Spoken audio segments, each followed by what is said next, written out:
Hey, how you doing? Welcome to live stream number 64. Thank you so much for taking the time to join today's live stream. If you're watching this, you are watching the recording. Still haven't gotten anybody in the live stream just yet. That will just happen in a few seconds. Thank you so much for taking the time to watch this. Today's topic is drawings basics. So we're going to go into Fusion 360 and we're going to cover pretty much what you need to know about creating 2D drawings. All right, I can see we already got Isaac in here. Really appreciate you guys taking the time to join the live stream. Don't forget, as usual, down in the description area, down in the description area of the video, you will find my email address, lars.christensen@autodesk.com. Send me any future topics you would like to see on these live streams. All right. Let's get going. So let's jump into to Fusion here. And by the way, before we get into the drawings, just want to make sure that you are aware, you have an orange bar up here on Saturday. So this is live stream number 64. It is September 27th, 2017. And this Saturday, September 30th, the servers will be down from 5 till 7 Pacific time.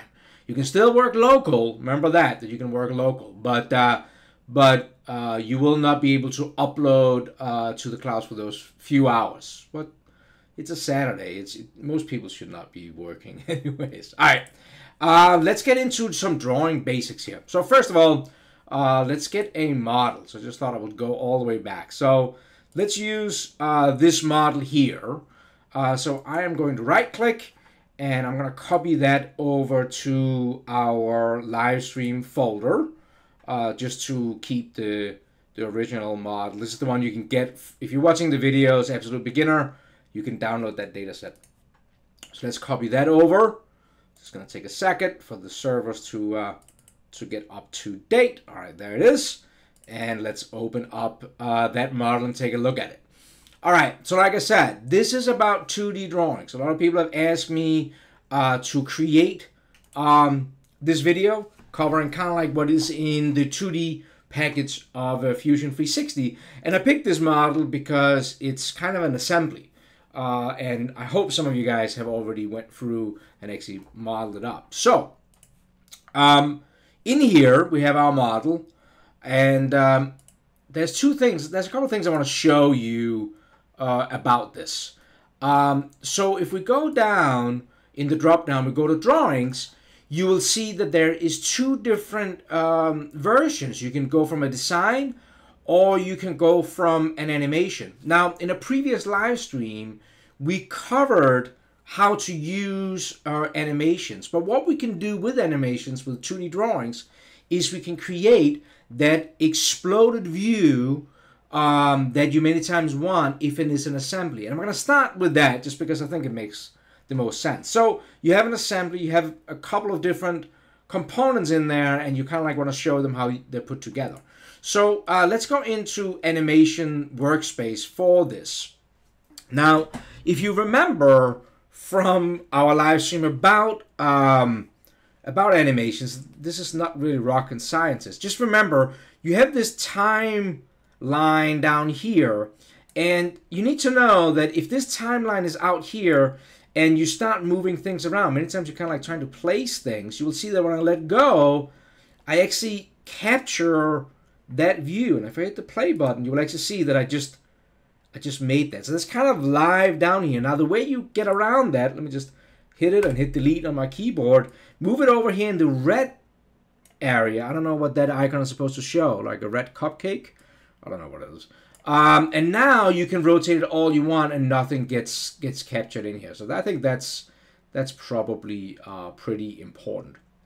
So what I'm going to do to make my exploded view here for my drawing is I'm going to drag the timeline out here whenever I have the view. And then I can go up here and I can do a transform components. And this is literally just the move command that you probably are already pretty familiar with inside of Fusion. So I can control select two screws here, and I can kind of like drag them up to where I want. I want to keep them somewhat within the screen here. Let go and hit OK, and you will see that down here it just captured those two screws moving up. Now, if I move the timeline again a little slot, I could go up and repeat the same thing with the lid, and I could move that up to a certain distance and hit OK, and you will now see that that is being recorded here. So now if I hit play, well, we get this. We could also get rotation on the screws and stuff like that, and you can play around with all these different things in here. If you haven't already, you know, you can make things shorter. You can have the lid start moving earlier in the process. You could have it end at the same time, two screws up. Like, I mean, this is animation, not really. And you can turn it into a video up here. That's not what we're after here. What we're after is for our exploded view for our drawing. So I'm just going to hit the save icon here and give it a name. You should always do that. All right. So now with this, we can go into our drawing, and we can say we're going to create a drawing from the animation aspect, and it automatically knows that that's going to be what is called storyboard. And in here, you can choose to do a couple of different things. And I just lost my mouse. Oh, this is great. Yes. Trackpad is working. Mouse is not working. All right, hang on. I'm just going to get up here. And that's probably because I have one of these cheap USB connectors. That's why I love to do things live. All right, let's see. Yeah, mouse works again. Okay. So, and then I get notified about it'll be offline. That's cool. So this one over here, sorry about this. It knows the storyboard. You can choose to create a new drawing in here from scratch. Remember that we just did a live stream about how to edit your title block. So that one I actually still have mine in here. We're going to do it from scratch. You can do ISO or ASME. That really depends on what standard you're going to be using. If you're European or American, excuse me, getting over a cold, we're going to leave it at ISO and metric and just hit OK. So now our drawing view opens here, and you will see that our exploded view is brought right in here. So I can click anywhere to place it. And this would kind of like, you know, for this part here, this might be kind of like, think of this as a drawing package that I'm creating here. So this could be like the first page of this drawing package, kind of like show how this thing is assembled. At any point, I can click on the view. I can right click and hit edit view and kind of like get this box back again, so I could make it shaded if that's what I think would look a little bit better. Preference. Another thing that is important to know while we're in this view is that we can use tables. So up here we have a table, so we can place that table, and it'll actually snap to intersections. You will see kind of like see how I get a green square up there? So we kind of like snap into that, what is kind of neat. And we get this table here. I'm going to come back to this table in just 2 seconds. Another thing you need to know is you can create balloons. So you will see here that the table gives us an automatically, zoom in, gives us automatically an item 1, 2, 3. It gives us quantity, gives us part number, what is whatever we call things over here. There's a description area and material. So we can actually balloon things in here. So if I go over and click balloon, we can click, and you will see right next to my cursor it actually says what we want to select component add. So I can select this screw here, and I can place a balloon for that.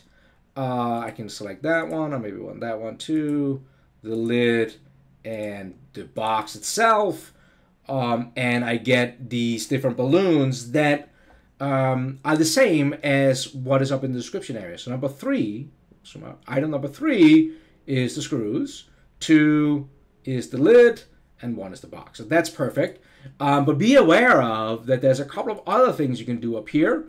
You can actually renumber things. So if I click here, it will ask me what number do I want to start on. So think about like if you had a huge assembly, You wouldn't have to start with one and go through all of them, but this is a pretty small one, so I'm just going to say that I want this to be number 1, and then it still wants to know what is number 2, so I can select that same one, and number 3 I want to be the lid. And actually what it did was it renumbered everything up here in the part list, so that's kind of cool. So you can do that. Also be aware of you can align balloons, what can be kind of nice. So, you know, I might look at these balloons here and kind of say that I want to be able to align them. So I selected all of them. I'm going to hit enter on my keyboard. And then I can kind of like select I get this line, orange line, visible line, and I can kind of like align them in a way that I think will look a little bit more professional maybe. So I can place them like that. So that is good to know. Last thing, probably should talk a little bit about the part list up here, or the bill of material, whatever you want to call it. So like I said, the item numbers, I think we got that. Quantities, it's kind of cool, it keeps track of everything, right? One thing over here is the material you might look at, and you say, well, the screws could be made out of steel, but this one here is not. This is a plastic conduit box. How do we change the material? Well, it's actually linked back to your model. This is the great things about these 2D drawings, is they actually link back to your drawing. So if I go back to our model here, and let me get back into the model environment.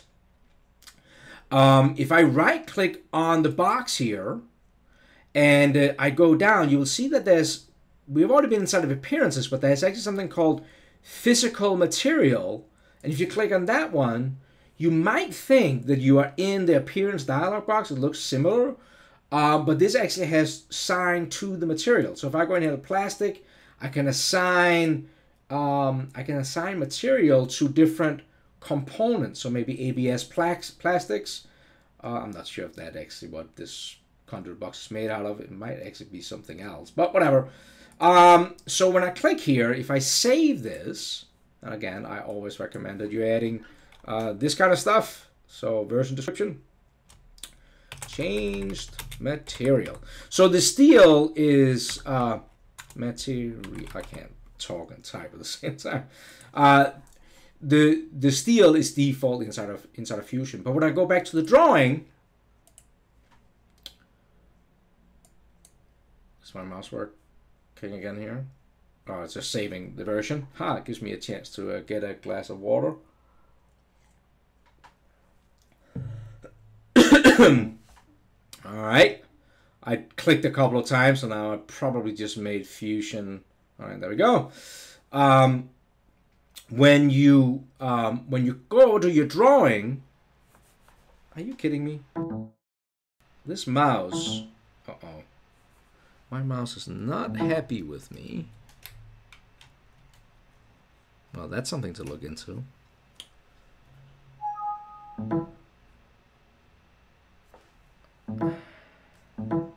Okay, get away. So in here, when I get into back into my drawing, you will see that everything is still steel, but up here I get this indicator that is telling me that the drawing is out of date.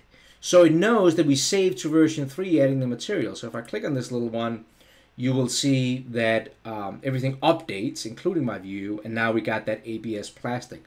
Also important to say that this description also comes from our model in here. So if we, for example, look at these screws, if I right click, so in here we just changed the physical material. We could also go in here, we can change the properties of the part, and in here you will see there is that description. So I actually, if you watch the video where I originally did this, I pulled these out of MagMaster. So you can do the same thing, hit OK, go through kind of like the same, saving the thing, go over here, click update, hope that your mouse don't go away. That's kind of annoying, and you'll see that that gets brought up here on the part list that it shows up as MagMaster. So that is kind of like the assembly thing. By the way, if you didn't watch the live stream I did on the title block, how to customize this, go and find that. And how you enter anything in the title block is just by double clicking in here, and you get access to all the different fields, and you can insert an image just by double clicking inside of the title box. Here is how bringing that up. Okay. All right. 15 minutes in, let's jump over and actually get into all the different settings that is inside of 2D drawings. So to create another drawing, we can actually just click on the plus sign down here. So this kind of like becomes our overview page, I would say. So let's go in here and click quick add, and we get a new piece of paper to draw on. And I'm going to go up here and insert a base view. That normally happens if you're just creating a drawing directly from the design. So this would pretty much be if we went in here and click from design. Again, we get the option here. We hit OK. Well, let's just do it anyways. And we will end up with another new drawing here. But I actually want, and it already has a base view in it. But I actually want to cancel out of this because I want that extra drawing view down here so I can switch between these two drawings. So I'm going to insert a base view, and it pretty much just pulls in our model here. So be aware of that as a base view, and you will see that you get all different kinds of options over here. And definitely explore the different options in here. You can change what you want to be the orientation. So you can go in here. Right now it's at front. If I went into right, you will see that the view changes for that. I think, without thinking too much about it, I think front works pretty well. And all I'm going to do is I'm just going to click wherever I want to place this. I'm just going to click to place it, and then I can hit OK over here in the menu, and I get that kind of like view up here. However, you will see that it's the entire box with the screws and lid I got here. And I actually probably want to break this down into drawings of each individual component, or at least of the box and the lid. The screws we're purchasing, so probably don't need a drawing of those. You can just turn that off the other components over here. So here we can create, by unchecking these, we only see the box. So that's kind of handy. So now I want to create some projected views of this here. So I can go over here, I can click on the icon up here to create a projected view. So it says on my cursor, select the parent view. So I can select that. And as I drag down, you will see that it will now place a projected view down here. And it'll actually continue doing that. So I can also place one over here or over here, depending on what you kind of want to see. You can also show kind of like an isometric view. So actually what I can do here is I can just place this view right here. And then when I'm done, I'm just going to hit enter. And as I'm hitting that enter, you will see that it kind of like creates those different views. Now, what is important to know is that you can always move these around. So this isometric view, for example, if I go up here and click on the move command, I can select that view and then go over and hit the point to point, for example, and then I can move that view up to here. That's where the isometric view normally would sit. And again, I can right click on that. I can select the view, right click on it and hit edit view. And I might decide that I want that to be shaded because it's more like a representation than getting any dimensions from it. I can even choose to go over here and say, well, you know what? I need it to be bigger or smaller or whatever you want in here. Just going to leave that. So now you got that view. And this kind of like goes for the remaining of these here. You can also rotate it actually, what can be kind of handy sometimes if you're bringing something in. If I click rotate and I select that same view, you click on rotate button and again it finds an axis to kind of like rotate around. So that can be kind of handy if there's certain area you really want to show really well. All right. Next things that you should probably know about, and by the way, I should say this. So when I started out in the industry, I lived in Europe, so I was all into ISO, and then when I moved to the United States, it's all ASME. So I'm not gonna try to fully dimension this part here because I'm probably not quite up to standards, I would think. But that's okay. I'm not sure if I lost the webcam or not. All right, it looks like maybe the webcam froze on me. I am not sure. You guys still good? Got 73 people in here. I don't see anybody yelling at me, so nobody needs to look at my face anyways. So just gonna move on here. Plug that back in. I probably just screwed everything up. All right, well, you know what? I am not gonna worry too much about it. Nobody needs to look at me. If we are live, then we're going. So next thing over here on the menu is maybe that we want to do some section views. So section views are pretty easy to use. You click on a section view. You click on the view that you want to do the section on, and then you select where the line should go from. Now, I normally like to make sure that it snaps to the area you want. You can see it kind of like tries to snap to it. So we can snap it into to this line here. And I could actually continue if I want to break further through. But then when you're done, just hit enter. And you will get that section view. Now, the software is smart enough to know, depending on what way you're looking at this, you will see that if you look at the arrows next to the A, it's looking this direction, and if I move it up here, it looks that direction. So it's smart enough to know in what direction you are you're looking at. And I don't know why I just lost it. Wow, I got all kinds of good computer issues today. So let's try that. Hit enter, and we're gonna place it up here. There we go. And let's go and hit enter here. Now, of course, I can always move it if I want to. Now, this is maybe where somebody who's better at the standard as me will say that's not allowed, but I think it is. So I'm just going to move it down to underneath here. And also be aware of that you can grab these arrows. So we can actually grab these arrows and we can kind of like move them out a little bit if we if we think that that will be more beneficial, like that.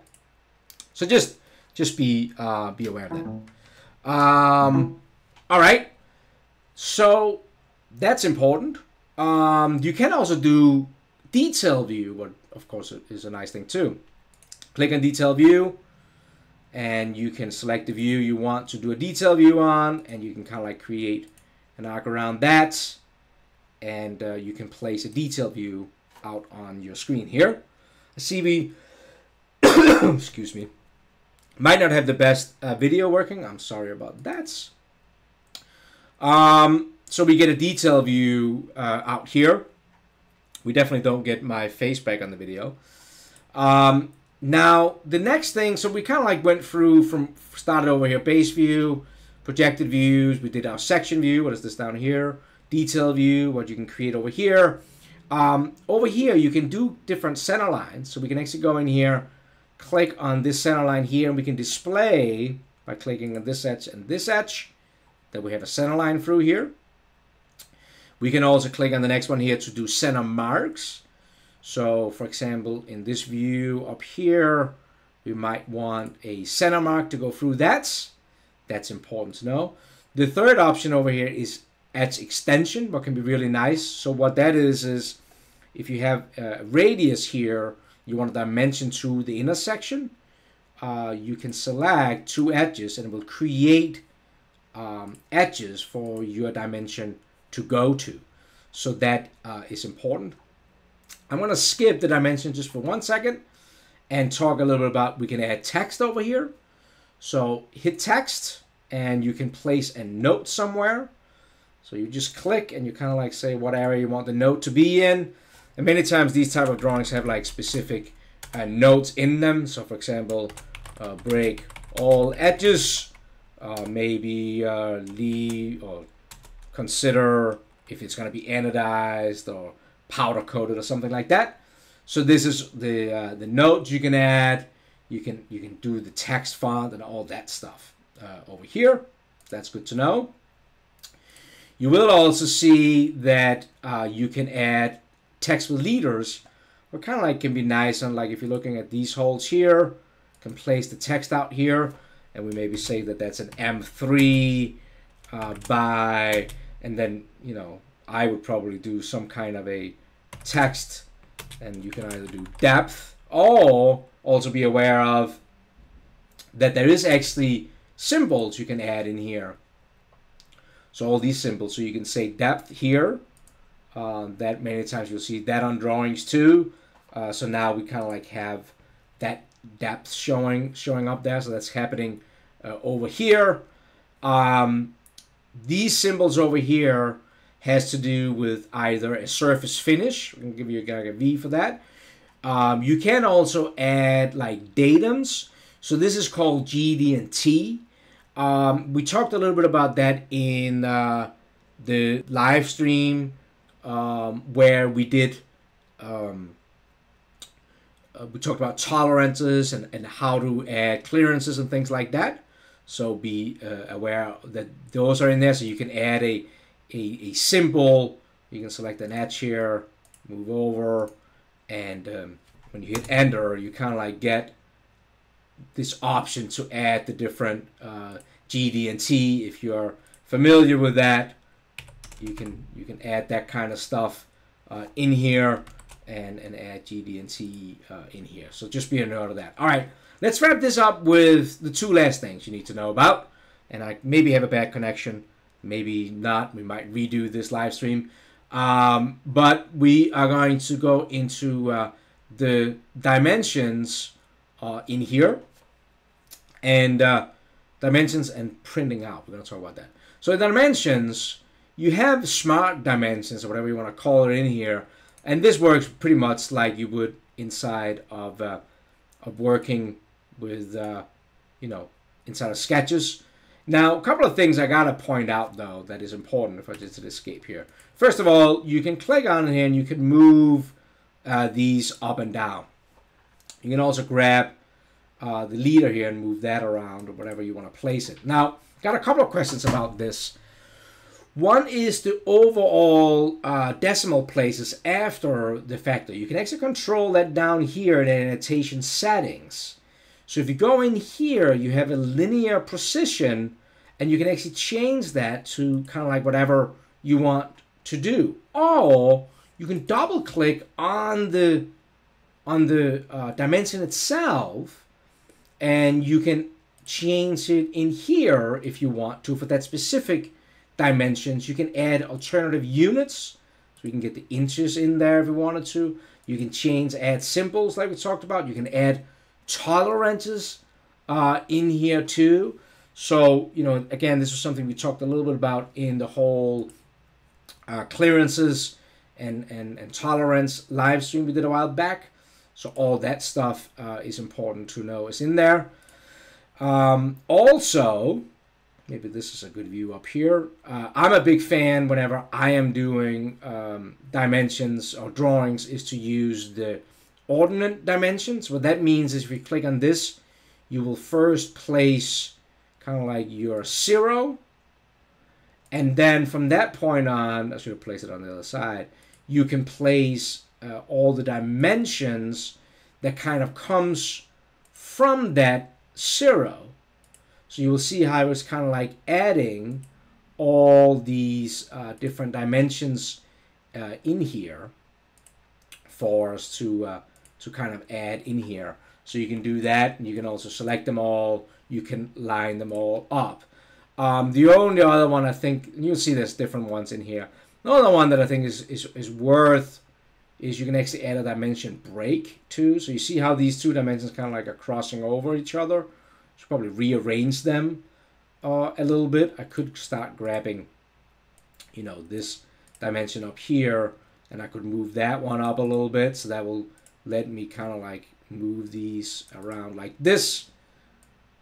So I could organize it like this, but you can actually also go in and do a dimension break, and you can select the dimension that you want add a break to, and they will kind of like break the line for that.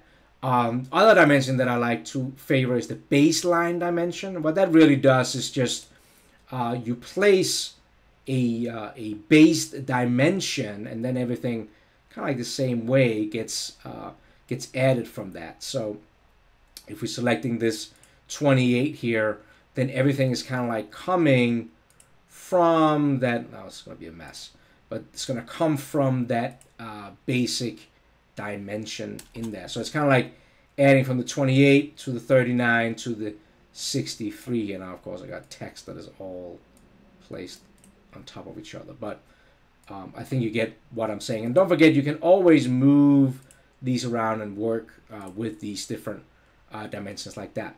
All right, we hit the 30-minute mark. We might have some issues with the internet. I'm sorry about that. I definitely lost my camera. But nevertheless, last thing I want to show you is the output. So you can actually, from right in here, of course, I can save it, and it's getting saved into, if I hit save here, I can save this whole drawing into our live stream folder. So we can get that in there, and we can use that, right? But also many times you want to create it as a PDF. And when you do that, you will see that it actually comes up and says current sheet, or all the sheets. You can open up in your PDF reader, and it will print it out as a PDF that you then can print.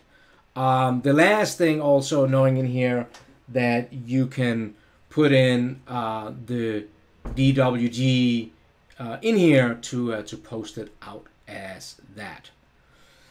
I think that that's going to wrap it up. It became a little messy of a drawing, but and of course you can also dimension all the detail views and the section views we did down here. Now I'm not going to come back on camera because I lost my camera. It's just one of these technical difficulties with these live streams, and if we're having some issues with the streaming, then I really apologize for that. Let me know what you think. Hit that thumbs up if you like this. If you don't, thumbs down. I will review this, maybe just record it and put it up. If this is all crap, then I'm sorry for wasting your time. Tomorrow, we are going to be back at our normal time, whatever is normal, 2 o'clock Eastern. So definitely chime in for that. I'm going to do like I normally do. I'm going to end the broadcast and come into the live chat and say hello to everybody. So, hope you have an awesome day. Thank you so much for joining today's live stream, and I hope to see you again soon. Take care, guys.